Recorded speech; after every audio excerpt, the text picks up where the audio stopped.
damp stretching. This is my damp stretching board. My dad made this for me. I used to have a cork bath mat that I bought from B&Q that was really, really cheap, and it lasted me actually quite a few years.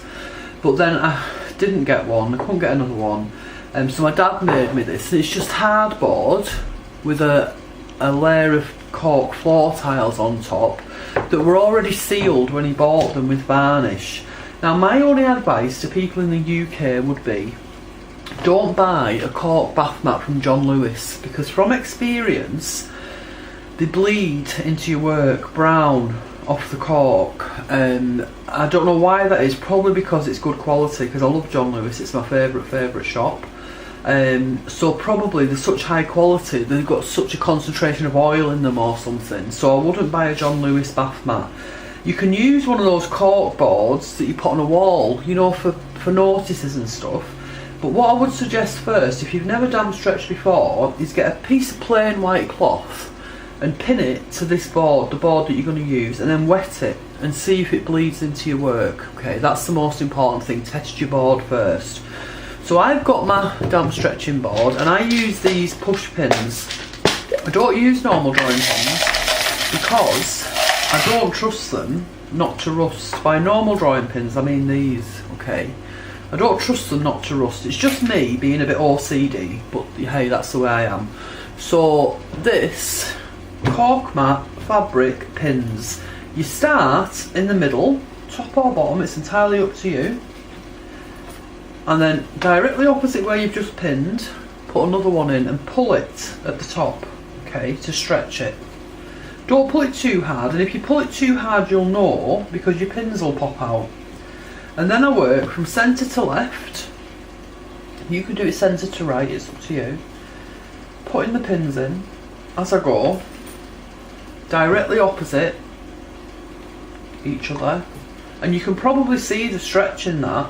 Now I've got these pins about an inch apart. If I was stretching a very, very densely piece of embroidered cloth, I would probably have them touching in order to get a proper stretch, okay? But you'll see yourself whether you need to put them closer together or whether you need to add at the end. I do cover that at the end. So here we go, all the way along to the outer edge, middle to left, putting the pins in. And then I go back and do it centre to right, okay? Now that wasn't pinned in, but this is why you need extra cloth to allow for this, because you'll see this has been damp stretched before. Can you see the state of that edge? So you need to trim that or include that in your hem when you come to finish this off. So now centre to right. And if you've never damp stretched before, honestly, I don't know anybody who hasn't tried it and doesn't just adore how it leaves your fabric and your embroidery.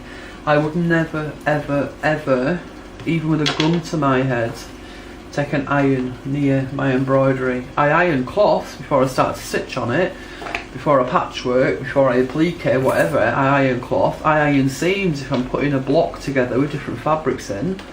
Then I'll iron the seams flat. But all that happens before any hand stitch goes on it. So just don't iron. Just please, just don't do it. Right, and you can do this. I've damp stretched this before for my blog. I damp stretch things all the time because I like how they look. I like them to look like that before I put them on my blog. So you can damp stretch this 20 times, 30 times, it doesn't matter. It won't damage your cloths, okay? So now I'll start at the sides, centre again, and directly across to the other side. And you can see it stretching as you go. You can see the cloth flattening out, the surface becoming smoother as you go, okay?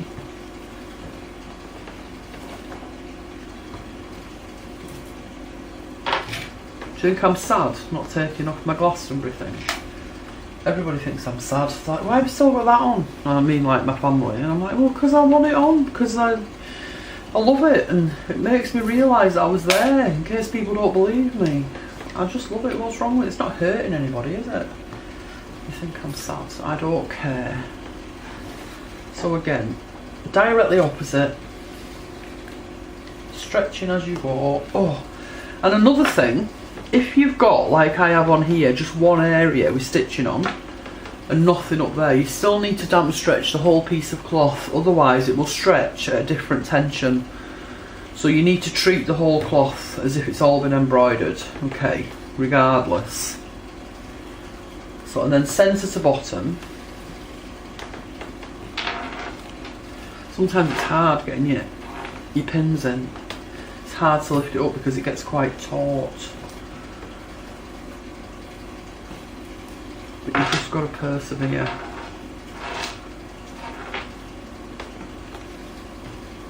Now that to me is looking pretty good. Pretty well stretched. Okay.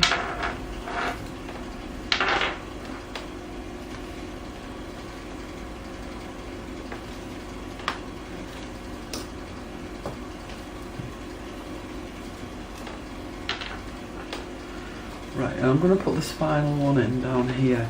So that's it now. So now what I do is I look at the surface and I look to see if there's any obvious wrinkles or bumps that I haven't caught with the stretching. And if there was, I would get another pin. Say there was one there, I would just get another pin and put it in there. And I wouldn't need to do that at the top. So just, and maybe there isn't, but if there was one here, I would pull that a little bit and put another pin in there. Okay, so you can do that when you finish. That hole there was me playing before I made that, and it's still just a hole, there's nothing in there, but that doesn't matter, I quite like it. It's like a demonstration of process, isn't it, having the hole than having the thing. Right, and then you just need one of these plant sprays, the cheapest chips, and I'll tell you they are, because look what's happened to mine this morning. It's fell to bits. Can you see that? It's fell to bits.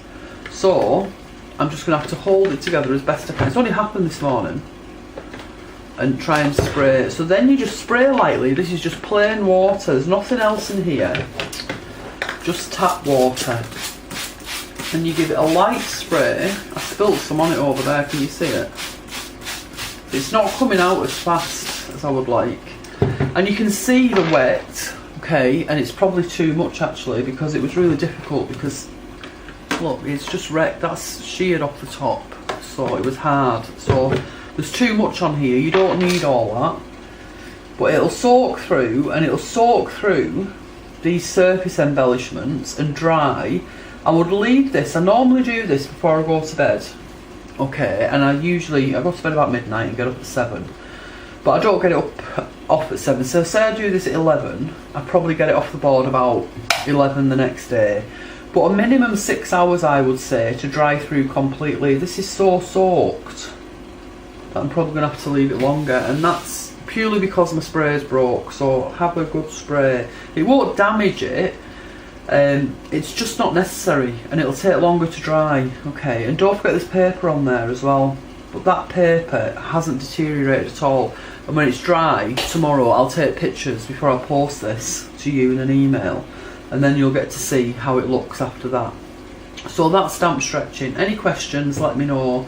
Those of you who know how to damp stretch and who love to damp stretch have probably fell asleep by now, so I'm sorry about that, but not everybody knows. So that's it, yeah.